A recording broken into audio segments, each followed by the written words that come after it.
On the second day, she decided to take the initiative. She baked an apple pie, took a plateful, and went outside.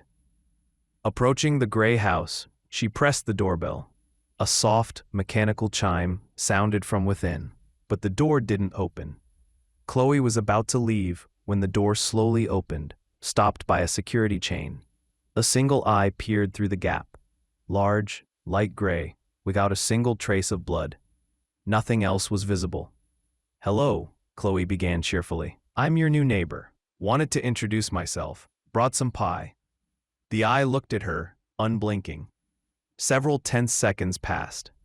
"Thank you," a flat, monotone male voice said from behind the door. "We do not eat sweets." The click of the chain and the door closed. Chloe was left standing there with the pie in her hands, feeling like a complete fool. That evening, as she went to bed, she again felt watched. She went to the window facing that same gray house. The window on the second floor was dark, but she thought she saw the same tall, thin shadow standing deep within the room as she had seen in the door crack earlier. She quickly drew the curtains. Chapter 2. The strangeness escalated. Every morning, precisely at 7:30, her neighbor left his house. A tall, gaunt man in a perfectly pressed gray suit. His face was oblong and expressionless, his hair unnaturally smooth as if painted on. He walked down the sidewalk without looking around, his movements fluid, almost mechanical. He never carried a briefcase or a bag. One day, returning from the store, Chloe came face to face with him at her gate. She tried to smile. "Good afternoon." The man stopped and slowly turned his head toward her. His eyes were the same, large and gray. "The day is always good," he replied in the same lifeless tone. "The weather matches the forecast." Yes," Chloe faltered. "By the way, what's your name?" He looked at her as if she had asked a question in an unknown language.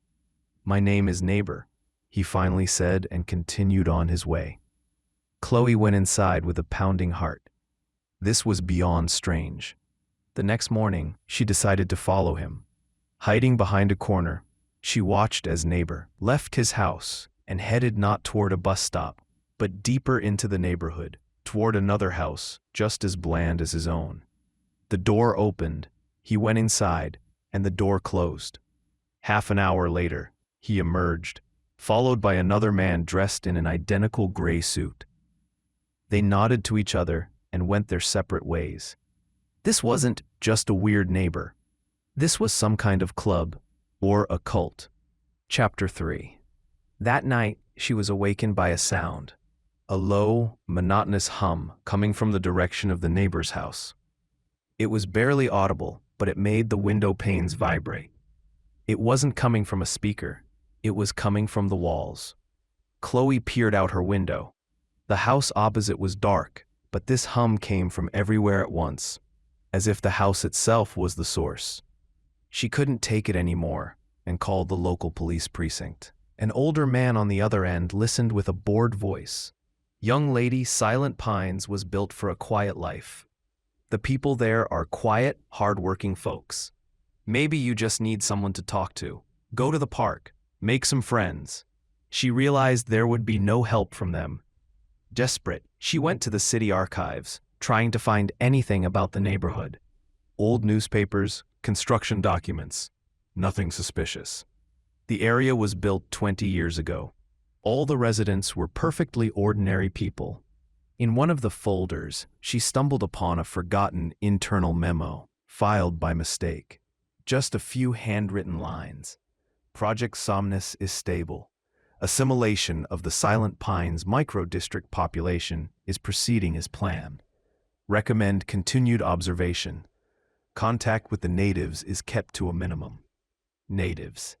The word stuck in her head like a splinter. Who were these natives? Her?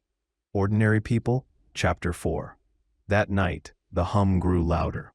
Now it was audible, even with her ears plugged. It penetrated right into her bones. Unable to bear it, Chloe looked through the peephole. The hallway was empty, but the hum was coming from her own front door. Slowly, trying not to make a sound, She pressed her eye to the hole.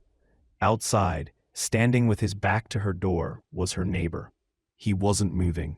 He was just standing there, his forehead leaning against the wood, and the low, monotonous hum was emanating from him. He wasn't sleeping. He was standing guard. Chloe's breath caught. She stumbled backward, tripping over a chair leg. The hum outside instantly stopped. She crawled to the window and, pushing the curtain aside, saw the neighbor smoothly turn around and, without looking back, return to his house. His gait was perfectly normal. Too normal. She understood. They knew she was awake, that she was watching. The next morning, her mailbox contained no flyers, no newspaper. There was only one item inside: her own passport, the one she hadn't been able to find for a week, despite turning the house upside down the day before. It was a message, clear and unambiguous. We can enter your home whenever we wish. We know everything about you. Chapter 5. Her car was her only chance. She hastily threw some things into a bag, deciding to abandon everything else. She just had to get to the car, start it, and drive away. Forever. She opened the front door. The street was empty, as quiet and lifeless as on her first day. She took one step, then another. The air was still again.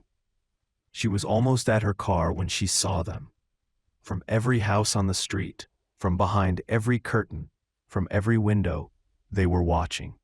Figures stood there, men, women, even children, all in similar, plain, grayish homeware, all with pale, expressionless faces, and all their eyes were large and gray. They didn't move. They just observed. Chloe, her hands trembling, tried to insert the key into the ignition. It wouldn't start. She tried again and again. The engine didn't even turn over. She looked in terror at the dashboard. On the screen of the onboard computer, a single word glowed, a word that shouldn't be there. Shutdown. Sobbing, she jumped out of the car. The figures in the windows remained motionless. She ran. She just ran from that place, down the deserted streets, toward the highway. The door was opened by the same woman. She looked calm and serene. She was wearing a simple gray blouse. "Sorry to bother you," the officer said. "Have you had any disturbances? Has anything been bothering you?" The woman shook her head slowly. Her eyes were large and incredibly calm. "Everything is perfectly in order," she said in an even, toneless voice. "It's very quiet here. And you know, it's the best place to live. The weather always matches the forecast." She gently closed the door. The officer, shrugging, walked away. Did he imagine it? Or was there a tall, thin shadow standing in the dark hallway behind the woman? But he didn't pay it any mind. After all, the people here were very quiet and peaceful. Just perfect neighbors. The Quiet Neighbors, Chapter 1. Moving to Silent Pines was supposed to be a fresh start for Chloe. After the divorce, the mortgage, and the burnout, she needed a reset. The tiny house on the edge of a sleepy suburb, surrounded by other neat but anonymous little boxes, seemed the perfect place to heal. No noisy parties, no annoying neighbors. The first thing she noticed while unloading boxes from her car was the silence. It was a Sunday, but the streets were utterly empty. No children, no dogs, no cars. The air was perfectly still. The neighbor's house to the left, gray with white shutters, looked completely lifeless. As she fumbled with her lock, she caught a movement from the corner of her eye. On the second floor, someone's fingers slightly parted the slats of the blinds. Well, at least someone's home, she thought without much joy.